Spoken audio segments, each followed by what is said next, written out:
सांगाल, सगळ्या जनतेचे काय आभार मानाल?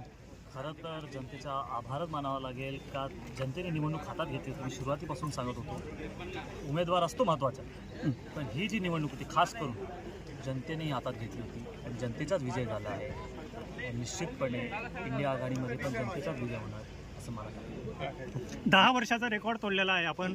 पुन्हा काँग्रेस पक्षाचे विस्मृत झाले होते ते जागरण झालेले आहे. काय सांगाल तुम्ही याच्याबद्दल? नंदुरबार लोकसभा मतदारसंघ काँग्रेसचा बालेकिल्ला राहिला होता.